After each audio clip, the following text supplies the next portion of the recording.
Continuando a aula do artigo 123, que trata do infanticídio, veremos agora o elemento normativo temporal, logo após o parto. Olha, repara que não há acordo na literatura jurídica ou na literatura médica sobre essa duração do estado puerperal. O que tem que ser observado, né, para que se tenha esse estado puerperal, terá que ter um laudo do médico legista, dizendo que essa mulher, quando da prática deste crime, quando ela matou o seu filho, ela estava no estado puerperal. Olha, quanto mais próximo do nascimento dessa criança e essa morte, presume-se que houve que ela estava no estado puerperal.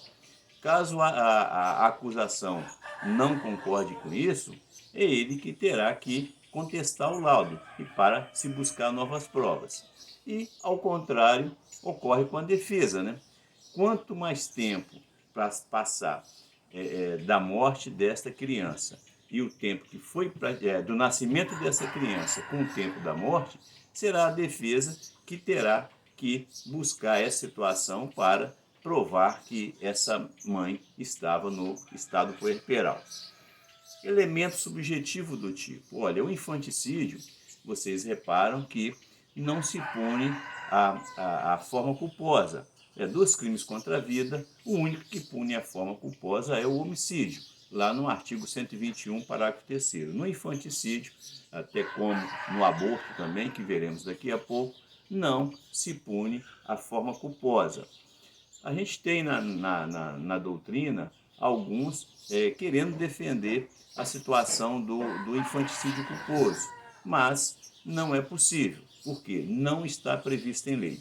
Só a título de exemplo, quando eu atuava numa delegacia de crimes contra a vida na capital do estado, eu deparei com inúmeros inquéritos. Inquéritos já estavam lá na prateleira já há um certo tempo, e esses inquéritos eu verificava que era a situação que a mãe matava seu próprio filho. São essas pessoas de baixa renda, que de repente lá no quarto tinha sua criança, mas só tinha uma cama, ou talvez um colchão para jogar no chão, e a mãe dormia com essa criança. E em algumas oportunidades, né, em algumas situações, infelizmente, essa criança, ao essa mãe acordar, percebia que sua criança estava morta. Por quê? Ela matou a sua criança sufocada à noite, dormiu em cima dessa criança. Então, o que ocorria, que crime ocorreu nessa situação? Ocorreu um homicídio culposo. Mas vamos imaginar que essa mãe estivesse no estado puerperal. O médico legista dissesse que essa mãe estava no estado puerperal. Olha, essa morte foi culposa. Ele iria responder por infanticídio? Não. Por quê? Porque o infanticídio não se pune a forma culposa. Veremos agora o concurso de pessoas nesse crime. Olha, aqui a gente percebe quando lecionando que os alunos eles não aceitam muito essa situação, mas temos que aceitar por enquanto essa situação não é alterada pelos nossos legisladores. Repara o que reza o artigo 30. Não se comunicam as circunstâncias nem as condições de caráter pessoal, salvo quando elementares do crime. Então, repare que o artigo 30 diz que as elementares se comunicam. Então, gente, se um pai ajudou a mãe a matar essa criança e essa mãe estava no estado puerperal, houve aí concurso de pessoas. Esse pai também responderá por infanticídio. Repara, não se comunicam as circunstâncias nem as condições de caráter pessoal, salvo quando elementares. Então, estado puerperal e elementar vai se comunicar sim. Vamos a um outro exemplo para vocês aceitarem com maior tranquilidade agora.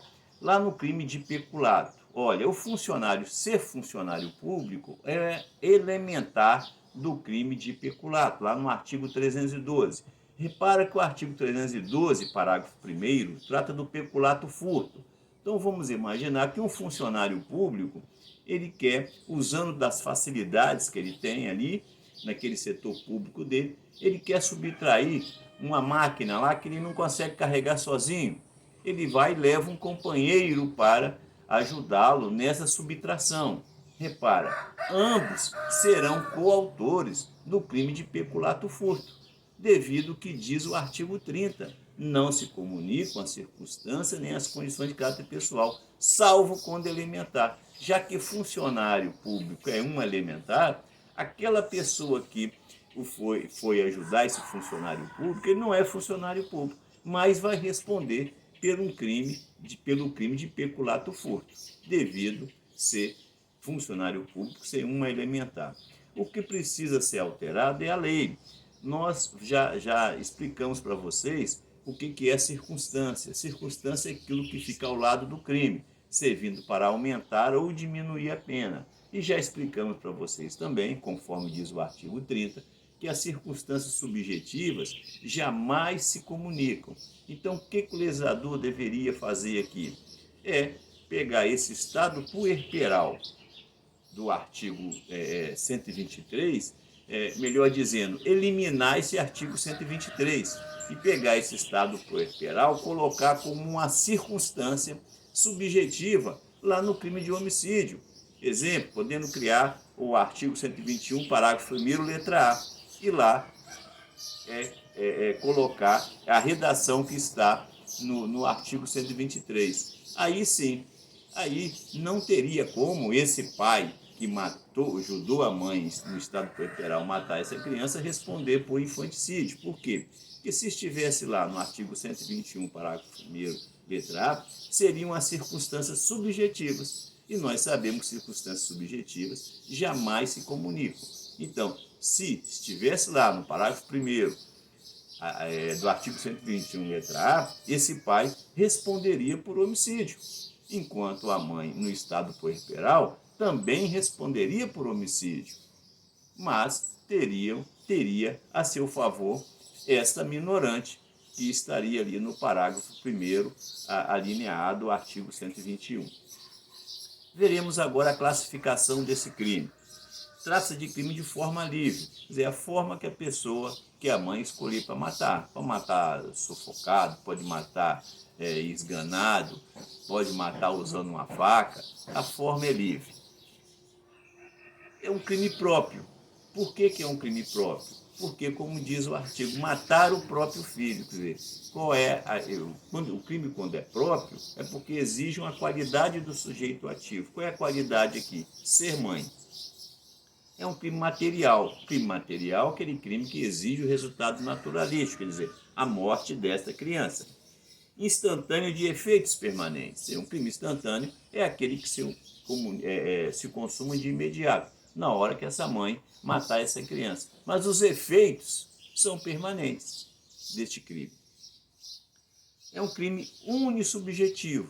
Crime unissubjetivo é aquele crime que pode ser praticado por uma só pessoa. Se for praticado por mais de que um, o que houve ali foi um concurso eventual de pessoas. E é um crime plurissubsistente. Crime plurissubsistente é aquele crime que admite tentativa. Na próxima aula, iniciaremos o estudo do crime de aborto.